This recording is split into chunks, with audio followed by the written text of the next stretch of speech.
अस्सलाम वालेकुम dear students, welcome to pass education system. Dear student, जैसे कि हमने एक सीरीज स्टार्ट की हुई है डेली बेसिस पे नस्ट एनईटी वन सीरीज के जो पेपर्स हो रहे हैं उनका कंप्लीट एनालिसिस आप लोगों के सामने किया जाता है, ताकि आप लोगों को आइडिया हो जाए कि नस्ट एनईटी के लिए आप लोगों ने किन किन एरियाज पे मेन फोकस करना है। तो dear students, NUST NET one का आज डे 6 था। 27 नवंबर को जो आज नस्ट एनईटी वन के पेपर्स हुए हैं उनका हम कंप्लीट एनालिसिस करेंगे कि किस टाइप के क्वेश्चंस आ रहे हैं, किन किन टॉपिक्स, किन किन एरियाज के ऊपर आप लोगों ने मेन फोकस करना है। डियर स्टूडेंट्स, इससे पहले मैं कोनिक सेक्शन के ऊपर एक वन शॉट लेक्चर बना चुका हूं, वो आप लोग लाजमी देखें। अगर अभी तक आप लोगों ने नहीं देखा, आप लोगों ने यूट्यूब पे लिखना है conic section one shot bye पास एजुकेशन सिस्टम। इसी तरह एनालिटिकल ज्योमेट्री के ऊपर भी मेरा एक वन शॉट लेक्चर मौजूद है, उसको भी लाजमी तौर पे देखें। डियर स्टूडेंट्स, इसके साथ साथ मैंने डेरिवेटिव और इंटीग्रेशन के जितने भी डेज के अंदर क्वेश्चंस आए थे नस्ट एनईटी वन के अंदर, वो भी मैंने सारे करवाए हुए हैं। ये मैं आपको इसलिए बता रहा हूँ कि इन वीडियोस को आप लोग लाजमी पहले जाकर देखें। इनमें से काफ़ी ज़्यादा चीज़ें डेली बेसिस पे रिपीट हो रही हैं। डियर स्टूडेंट्स, डेली बेसिस पे जो नस्ट एनईटी वन के टेस्ट में एमसीक्यूज आ रहे हैं वो आप लोगों को करवाए जा रहे हैं, और बाकायदा कंप्लीट एमसीक्यूज के साथ आप लोगों को सॉल्व करवाए जा रहे हैं। तो आप लोगों ने हमारे यूट्यूब चैनल की वीडियोस में जाना है, तो वहाँ पे आप लोगों को डे वन के, day two, day three, day four, day five तमाम डेज के फिजिक्स और मैथ के एमसीक्यूज मिलेंगे, उनको लाजमी तौर पे कीजिए। और डियर स्टूडेंट्स, इसके साथ साथ जो कंप्लीट पेपर एनालिसिस है वो डे वन का भी पड़ा हुआ है, day two, day three, day four, day five, तो उन तमाम डेज के भी पेपर एनालिसिस आप लोगों ने देखने हैं। तो आज की वीडियो के अंदर डियर स्टूडेंट्स हम देखेंगे कि डे 6 को नस्ट एनईटी वन में जो टेस्ट हुए हैं वो मोस्टली किन किन एरियाज में से आए हैं, किधर किधर से ज़्यादा टॉपिक्स आए हैं। तो डियर स्टूडेंट, जैसा कि मैं आप लोगों को डेली बेसिस पे बता रहा हूँ, अब 11th फिजिक्स की अगर मैं पहले बात करता हूँ तो उसका जो चैप्टर नंबर वन मेजरमेंट वाला है, डियर स्टूडेंट, इसमें डेली बेसिस पे जो ज़्यादा एमसीक्यूज आ रहे हैं वो यूनिट्स और डायमेंशंस में से आ रहे हैं। तो यूनिट्स एंड डायमेंशंस के बारे में मैंने आपको बताया था कि डायमेंशन के ऊपर मेरे बड़े कंप्रीहेंसिव लेक्चर्स हैं। अब डायमेंशंस जितनी भी है ना, ये मैंने 3 पार्ट में कवर की हुई है। डायमेंशन का पार्ट वन, टू और थ्री आप लोगों ने यूट्यूब पे लिखना है डायमेंशंस लेक्चर्स बाय पास एजुकेशन सिस्टम।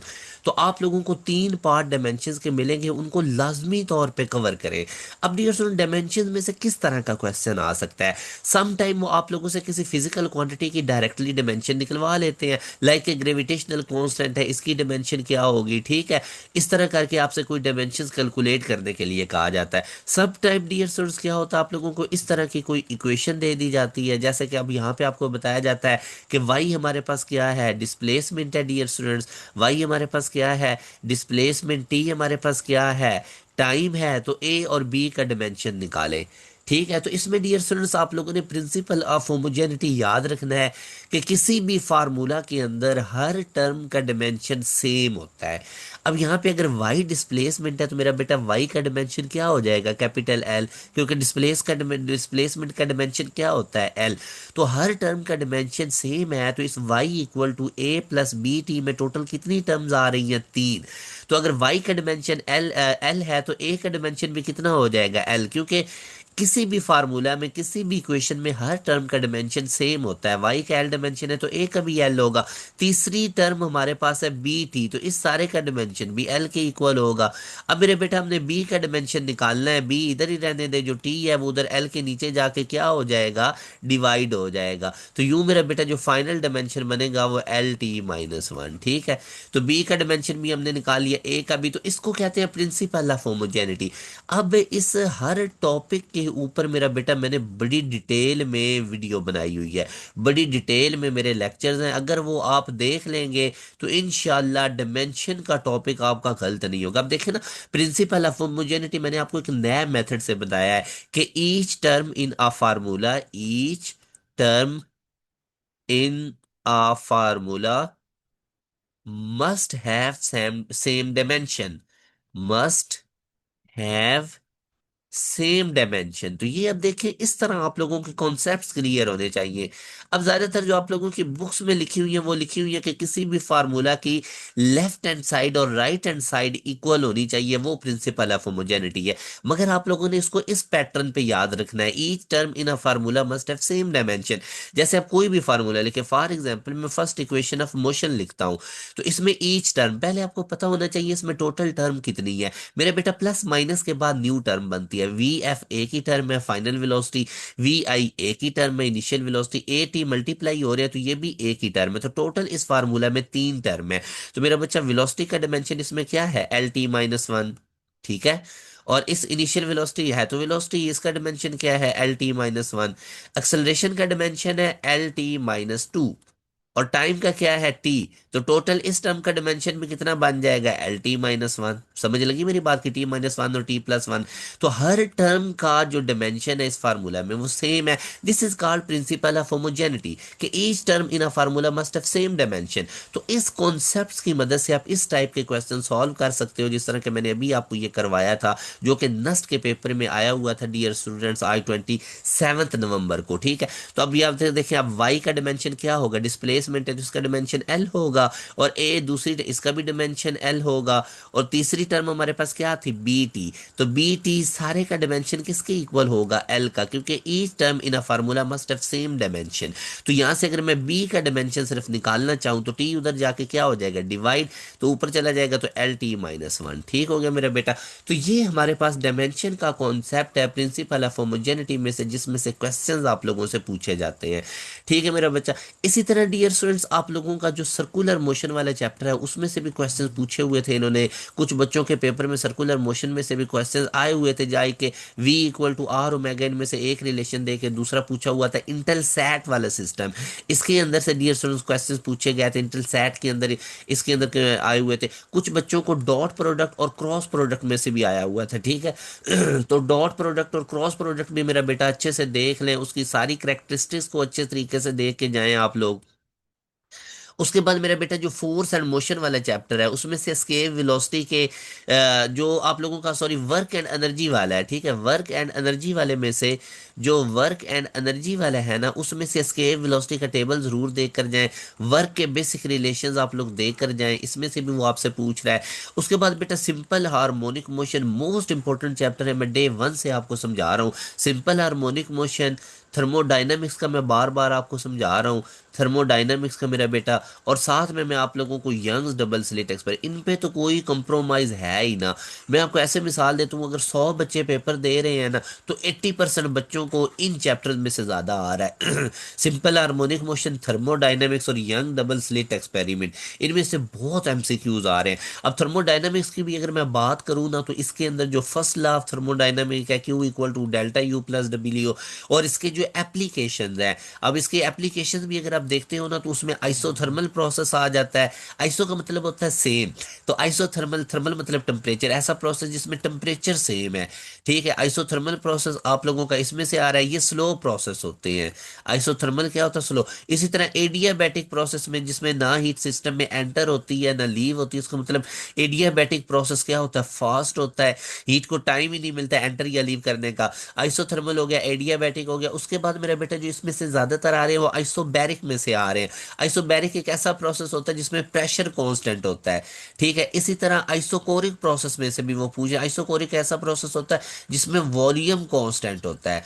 ठीक है। एंट्रोपी का टॉपिक इंपॉर्टेंट है, जो डिसऑर्डर सिस्टम की बताता है। ठीक है। एंट्रोपी क्या बताता है, क्या मेजर करता है, डिसऑर्डर ऑफ द सिस्टम, ये इंपॉर्टेंट है। Second law of thermodynamic important है, हीट इंजन वगैरह देख कर जाए तो थर्मोडायनामिक्स में से कहीं भी आ रहा है।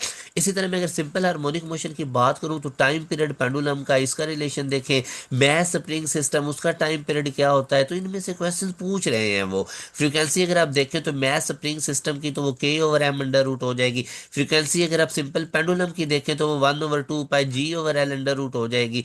तो ये सारे रिलेशन मेरा बेटा देख कर जाए, इनमें से वो क्वेश्चन पूछ रहा है। यंग डबल स्लिट एक्सपेरिमेंट अगर आप देखते हो ना, यंग डबल स्लिट, इसलिए ये सबसे पहला एक्सपेरिमेंट था जिसने लाइट की वेव नेचर प्रूव की थी, वेव प्रॉपर्टीज इंप्रूव की थी, प्रूव की थी, और इंटरफेरेंस को सबसे पहले स्टडी किया गया था। ठीक है, सबसे पहले वेव की कौन सी प्रॉपर्टी एक्सपेरिमेंटली प्रूव की गई थी, तो वो इंटरफेरेंस वाली प्रॉपर्टी थी।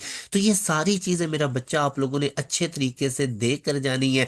अब इसके साथ अगर मैं सेकंड ईयर फिजिक्स की बात करूं तो सारी इंपॉर्टेंट है। सेकंड ईयर फिजिक्स के जो लास्ट वाले चैप्टर्स है ना, लाइक अगर मैं बात करूं न्यूक्लियर फिजिक्स, ठीक है, अब न्यूक्लियर फिजिक्स में अगर आप देखते हैं तो उसमें से ज्यादा आप लोगों के इंफॉर्मेशन बेस एमसीक्यूज आ रहे हैं। इंफॉर्मेशन बेस एमसीक्यूज का मतलब होता है कि बुक लाइंस आ रही हैं। Basic building block of matter में से पूछ रहा है, बेसिक नेचर फोर्सेस कितनी है वो नेचर में उसके बारे में पूछ रहा है, और रेडिएशन के बारे में पूछ रहा है। न्यूक्लियर फिजिक्स देख कर जाए। इलेक्ट्रॉनिक्स में से हर दफा बता रहा हूँ कि दो टॉपिक्स में से ज्यादा वो पूछ रहा है। एक ट्रांजिस्टर वाला अच्छे तरीके से देख कर जाए, ठीक है, और दूसरा वो लॉजिक गेट्स में से पूछ रहा है। सम टाइम वो सिंबल्स वगैरह भी पूछ लेता है आप लोगों से, डायोड और इस तरह करके। एटॉमिक स्पेक्ट्रा में से भी वो पूछ रहा है। एटॉमिक स्पेक्ट्रा वाले चैप्टर को भी नहीं छोड़ना आप लोगों ने, इसकी भी बेसिक सारी देख कर जाए। उसके बाद मेरा बेटा जो इलेक्ट्रोस्टैटिक वाले चैप्टर है, ये तो फर्ज है आप पे, मतलब इनमें से कोई चीज आपने नहीं छोड़नी। इलेक्ट्रोस्टैटिक हो गया, करंट इलेक्ट्रिसिटी हो गई, ठीक है, इनमें से बहुत चीजें आ रही हैं। इसी तरह मेरा बेटा करंट इलेक्ट्रिसिटी, इसके बाद इलेक्ट्रोमैग्नेटिज्म वाला चैप्टर हो गया, इंपॉर्टेंट है, आपसे पूछ रहा है बार बार। इलेक्ट्रोमैग्नेटिज्म वाला मेरा बेटा इंपॉर्टेंट है। इलेक्ट्रोमैग्नेटिक इंडक्शन में से आपसे पूछ रहा है, अल्टरनेटिंग करंट में से पूछ रहा है। तो ये सारे चैप्टर्स इंपॉर्टेंट है और इनके सारे टॉपिक्स इंपॉर्टेंट है। आप अंदर से इस जो सेकंड ईयर फिजिक्स का पहला हाफ है ना, इसमें से कोई भी टॉपिक छोड़ के नहीं जा सकते। ठीक है, no topic can be skip. आप लोगों को ये सारा देखना पड़ेगा, ये एरियाज हैं। अब इसमें अब जैसे इलेक्ट्रोस्टैटिक, उसमें एनर्जी स्टोर्ड इन कैपेसिटर का क्या रिलेशन है, ठीक है, और कैपेसिटर के अंदर डाई इलेक्ट्रिक जब रखते हैं तो उसकी कैपेसिटेंस इंक्रीज होती है डिक्रीज होती है, वोल्टेज पे क्या फर्क पड़ता है, ये सारी चीजें आ रही हैं। रेजिस्टर्स के कॉम्बिनेशंस आप देख कर रखें। ये जो लॉज है, इलेक्ट्रो फैराडेज लॉ है, लेंजेज लॉ है, ठीक है, म्यूचुअल इंडक्शन क्या होती है, इसका प्रिंसिपल किधर किधर यूज होता है, सब कुछ देख कर जाएं। अब मेरा बेटा अगर मैं मैथमेटिक्स की बात करूं, ठीक है, तो मैथमेटिक्स के जो आप लोगों के कॉम्प्लेक्स नंबर है, इसमें से बच्चों को क्वेश्चंस आए हुए थे। अब कॉम्प्लेक्स नंबर में ना आर्गुमेंट्स में से आ रहे हैं, वो आर्गुमेंट निकालने के मैंने मेथड बताए हुए। मेरी मैथ की एक प्ले लिस्ट है, उसमें मैंने 10,000 प्लस नस्ट के क्वेश्चंस करवाए हुए हैं, वो जरूर देखें। मैंने टॉपिक भी उसमें एक्सप्लेन किए हुए और मैंने टॉपिक वाइज पास पेपर्स भी करवाए हुए हैं। Real and imaginary part find out करना, ठीक है, ये वो पूछ रहा है। उसके बाद सेट्स में से बेसिक आ रहा है, मैट्रिसेस में से भी एक आधा आ जाता है। मैट्रिसेस में से आ जाता है हर्मिशियन, स्क्यू हर्मिशियन, इस तरह की, और डिटर्मिनेंट निकालना। क्वाड्रेटिक इक्वेशन में से भी एक आधा एमसीक्यूज आया हुआ था, जिसमें रूट्स और इस तरह की complex cube roots of unity. अब सीक्वेंस एंड सीरीज इंपॉर्टेंट है, इसमें से ज्यादा चीजें आ रही हैं। सीक्वेंस एंड सीरीज में से भी वल्गर फ्रैक्शंस हो गया, सबमिशन वाली 6.11 एक्सरसाइज होगी, ज्योमेट्रिक प्रोग्रेशन होगी, इधर से ज्यादा पूछ रहा है। प्रोबेबिलिटी वाले टॉपिक में से एमसीक्यूज आ रहे हैं, इंपॉर्टेंट है। साथ ही परम्यूटेशन कॉम्बिनेशन में से भी कुछ बच्चों को आए हुए थे, देख कर जाएं। ट्रिग्नोमेट्री में से कुछ बच्चों को तो बहुत ज्यादा पेपर आ रहा था, और कुछ बच्चों के पोर्शन में ट्रिग्नोमेट्री नहीं आई। तो जैसे मैं आपको बताता हूँ कि हर दूसरे तीसरे बच्चे का पेपर अलग अलग होता है, तो इसलिए कोई चीज भी छोड़ के नहीं जानी। बहरहाल ट्रिग्नोमेट्री इंपॉर्टेंट है। ओवरऑल एनईटी 1 सीरीज में ट्रिग्नोमेट्री में से काफी आया है। अब मेरा बेटा अगर मैं सेकंड ईयर की बात करूं तो इसमें तीन चैप्टर ज्यादा हाईलाइटेड हैं, जिनमें एक फंक्शंस एंड लिमिट्स वाला है। इसमें से आप इवन फंक्शन, ऑड फंक्शन और डोमेन रेंज इंपॉर्टेंट। उसके बाद मेरा बेटा एनालिटिकल ज्योमेट्री इंपॉर्टेंट है, इसमें से काफी ज्यादा आ रहा है। एनालिटिकल ज्योमेट्री आप लोगों ने नहीं छोड़नी, मोस्ट इंपॉर्टेंट है। और कोनिक सेक्शन, कोनिक सेक्शन और एनालिटिकल ज्योमेट्री पे मेरा वन शॉट मौजूद है, उनको लाजमी देख कर जाएं। तो ये वाले एरियाज में से ज्यादा आ रहा है, इसको अच्छे तरीके से करें। मगर साथ ही कुछ बच्चों को डेरिवेटिव इंटीग्रेशन कम, वहां से एग्जाम्पल अगर 100 बच्चे दे रहे हैं तो 80% बच्चों को इन्हीं चैप्टर में से मैथ का ज्यादा है, जो मैंने बताए हैं। Analytical geometry, conic section, function limits, trigonometry, probability, sequence. मगर कुछ 20% बच्चे थे जिनको डेरिवेटिव इंटीग्रेशन में से भी बड़ा पेपर आया है। तो इसलिए मैं आपको कहता हूँ कि इनका सॉफ्टवेयर है, हर चैप्टर और हर टॉपिक आप करके जाएं। मगर अगर आपके पास टाइम कम है तो फिर मैं जो ज्यादा इंपॉर्टेंट एरियाज कह रहा हूँ उनको फिर आप देख कर जाएं। तो ये मेरा बेटा आप लोगों के साथ कंप्लीट एनालिसिस है। इंग्लिश में अगर तो आपको कॉम्प्रीहेंशन ज्यादा आ रहे हैं ना, फिर तो आपकी बचत हो जाएगी, इतना आपको प्रॉब्लम नहीं बनेगा। मगर अगर विकोबलरी वाला पार्ट ज्यादा आ रहा है तो फिर प्रॉब्लम बनेगी, तो वोकेबलरी के ऊपर आपकी ग्रिप होनी चाहिए। तो ये मेरा बेटा आप लोगों के साथ ना मैंने कंप्लीट एनालिसिस किया है आज के पेपर का। तो अब डियर स्टूडेंट जो मोस्ट इंपॉर्टेंट है, जिन बच्चों का अभी नस्ट एनईटी वन जिन्होंने दिए ही नहीं, या जिनकी नस्ट एनईटी वन के अंदर सही तरह तैयारी ही नहीं थी, उन्होंने ढंग से पढ़ा हुआ ही नहीं था, तो नस्ट एनईटी टू के लिए हमारा बड़ा कंप्रीहेंसिव बैच जो है ये भी चंद दिन पहले स्टार्ट हुआ है। जूम पे हमारी लाइव क्लासेस होती हैं, और हमारे इस न्यू बैच में इनरोलमेंट की लास्ट डेट 28 नवंबर है। डियर स्टूडेंट्स, हमारा वाहिद इंस्टीट्यूट है जो नस्ट एनईटी वन से पहले पूरा कंप्लीट सिलेबस कंप्लीट करवा के, रिवीजन करवा के साथ हम टेस्ट सेशन लेते हैं। अल्हम्दुलिल्लाह हर साल नस्ट एनईटी वन से पहले पहले हमारा सिलेबस कंप्लीट होता है, हमारी स्पेशल रिवीजन क्लासेस होती हैं, और साथ ही हमारा टेस्ट सेशन होता है। यही वजह है कि नस्ट के हर एनईटीज के अंदर हमारे बच्चे टॉप पोजीशंस लेकर आते हैं, और नस्ट यूनिवर्सिटी के हर कैंपस में 90% प्लस सीट्स पासियंस अचीव करते हैं। तो अब एनईटी टू के लिए इसी तरह हमारा न्यू बैच, जिसमें इनरोलमेंट की डेडलाइन 28 नवंबर है, इससे पहले पहले इन हो जाए 27 नवंबर को मैं ये वीडियो बना रहा हूँ। तो आप लोगों को डियर स्टूडेंट्स हमारे बैच में क्या खास बात मिलेगी जो आपको और कहीं भी नहीं मिलेगी। सबसे पहली डियर स्टूडेंट्स बात, हमारी रेगुलर डेली क्लासेस होती हैं 7 PM से लेके 11 PM तक, और ये क्लासेस पाकिस्तान की टॉप फैकल्टी ले रही होती है। लाइक हमारी जो इंग्लिश है वो डेली 7 से 7:40 तक होती है, और हमारी जो इंग्लिश पढ़ाती है वो मैडम बुशरा है, और वो एक बहुत बड़े इंस्टीट्यूट में प्रिंसिपल है। इसी तरह जो हमारी डियर स्टूडेंट्स, आप लोग अगर आप आगे देखें तो हमारी जो एडवांस मैथ की क्लास है वो डेली 7:40 से लेके 8:40 तक होती है। ठीक है, अब ये जो एडवांस मैथ है इसमें आप लोग, हमारी जो मैडम बुशरा है, जो हमारी मैडम शेरबानो है, वो एडवांस मैथ पढ़ा रही होती है, और साथ सर बिलाल पढ़ाते हैं। ये बहुत बड़ी मतलब हमारी जो मैथ वाला पोर्शन है ये बहुत हमारा एक स्ट्रॉन्ग पोर्शन है। यही वजह कि नस्ट के अंदर हमारे बच्चे 94 96 तक जो है वो स्कोर करके आते हैं मैथ के अंदर, इतना आपको रेलेवेंट पढ़ाया जाता है। उसके बाद बेटा तीसरे नंबर पे हमारी जो 8:40 PM से 9:40 PM तक डेली क्लासेस हो रही होती हैं, उनमें केमिस्ट्री आ जाती है। ठीक हो गया, उसके बाद आप हमारी कंप्यूटर की क्लास आ जाती है, और साथ हमारी इसी ड्यूरेशन के अंदर आप लोगों की बेसिक मैथ और एनालिटिकल की क्लास होती है। फिर मेरे बेटा आगे अगर मैं मूव करता हूं तो जो हमारी मोस्ट इंपॉर्टेंट क्लास है वो फिजिक्स की होती है 9:45 PM से लेके 11 PM तक। ये सर हमाद पढ़ाते हैं, और ये बहुत बड़े इंस्टीट्यूट के अंदर टीचर्स को ट्रेनिंग देते हैं एप्टीट्यूड के लिए। तो इस तरह डियर स्टूडेंट्स अब आप देख सकते हैं टॉप फैकल्टी, और आपको डेली बेसिस पे पढ़ा रही है। सबसे बड़ा हमारे बैच में जो आपको खास बात मिलती है, आपको डिसिप्लिन के साथ डेली बेसिस पे लाइव क्लासेस मिलती हैं। अब इसमें ये होता है कि तभी आप लोगों का जो कोर्स है वो आराम से पौने 2 मंथ में कंप्लीट हो जाता है। आपको भी पता होता है रात को हमारी क्लासेस है, सीक्वेंस के साथ बच्चे आराम से क्लासेस लेते हैं, और अगर किसी वजह से कोई बच्चा लाइव क्लास नहीं ले सकता तो फौरन लाइव क्लास की रात को ही रिकॉर्डिंग अवेलेबल होती है, बिल्कुल as it is live lectures की रिकॉर्डिंग अवेलेबल होती है, वो भी आप देख सकते हैं बाद में। उसके साथ साथ आप लोगों को पूरा कंप्लीट कोर्स हम एडवांस में दे देते हैं। इसमें सारे चैप्टर्स के हमारे लेक्चर्स होते हैं, उनके नोट्स होते हैं, उनकी टेस्ट होते हैं, और वर्कशीट्स होते हैं। तो पूरा कोर्स हम पहले भी दे देते हैं, ताकि अगर कोई बच्चा जल्दी खत्म करना चाहे तो वो जल्दी भी चीज़ें खत्म कर सकता है। अब लाइव क्लासेस में हम कैसे पढ़ाते हैं, जैसे और कोई भी नहीं पढ़ा रहा होता। लाइव क्लासेस के अंदर डियर स्टूडेंट्स हम सबसे पहले एक चैप्टर कंप्लीट करते हैं, और उस चैप्टर को भी कैसे कंप्लीट किया जाता है, टॉपिक वाइज आप लोगों को टॉपिक पहले समझाए जाते हैं, फिर उनके टॉपिक वाइज नस्ट के पास पेपर्स के क्वेश्चंस करवाए जाते हैं। अल्हम्दुलिल्लाह पास एजुकेशन सिस्टम सबसे पहले ये टीपीपी का कॉन्सेप्ट लेकर आया था। टॉपिक वाइज आप लोगों को पास पेपर्स के क्वेश्चंस करवाए जाते हैं। अच्छा, जब एक चैप्टर ऐसे कंप्लीट हो जाए तो शॉर्ट ट्रिक्स आपको बताए जाते हैं, लॉन्ग मेथड से नहीं आपको चीजें करवाई जाती, क्योंकि एंट्री टेस्ट में आप लोगों के पास टाइम टाइम जो है बेटा वो शॉर्ट होता है। तो एक चैप्टर कंप्लीट करवाने के बाद आपको उसका टेस्ट मिलता है, और साथ ही आपको उसकी वर्कशीट मिलती है। ठीक है मेरा बेटा, अब जो टेस्ट और वर्कशीट्स हैं इनका सोल्यूशन हमारे अलग से प्रोफेसर करवाते हैं। तो वो आप लोगों को जब एक टेस्ट और एक वर्कशीट हो जाती है फिर उसका सोल्यूशन दिया जाता है। अभी जो एनईटी वन के अंदर हमारा टेस्ट सेशन हुआ था, 60 बच्चों को उनके सोल्यूशन प्रोवाइड किए गए थे। अब ये सोल्यूशन आपको किस फॉर्मेट में मिलते हैं, ये पीडीएफ की फॉर्मेट में भी आपको मिलते हैं, जिनका इसका साथ सोल्यूशन होता है। ये वीडियो डिस्कशन के फॉर्म में भी आपको मिलते हैं, वीडियो सोल्यूशन के फॉर्म में, और सिंपल वीडियो सोल्यूशन के फॉर्म में नहीं आपको पकड़ा दिए जाते। फिर बकायदा टीचर्स क्लास के अंदर अपने टेस्ट की डिस्कशन करता है। ठीक है, जो टीचर्स आपको पढ़ा रहा होता है उसको पता होता है मैंने कैसे पढ़ाया है, तो वो टेस्टर को सामने रख के ही आपको पढ़ाता है, फिर उसी टेस्ट की डिस्कशन की जाती है। तो 3 फेजेज में आपको इसका सोल्यूशन मिल रहा होता है, पीडीएफ फॉर्मेट में भी सोल्यूशन मिल रहा है, वीडियो सोल्यूशन भी मिल रहा है, और साथ टेस्ट डिस्कशन भी हो रही है लाइव क्लास के अंदर। इसके अलावा डियर स्टूडेंट्स आपको हमारे बैच के अंदर डाउट्स ग्रुप का फीचर मिलेगा।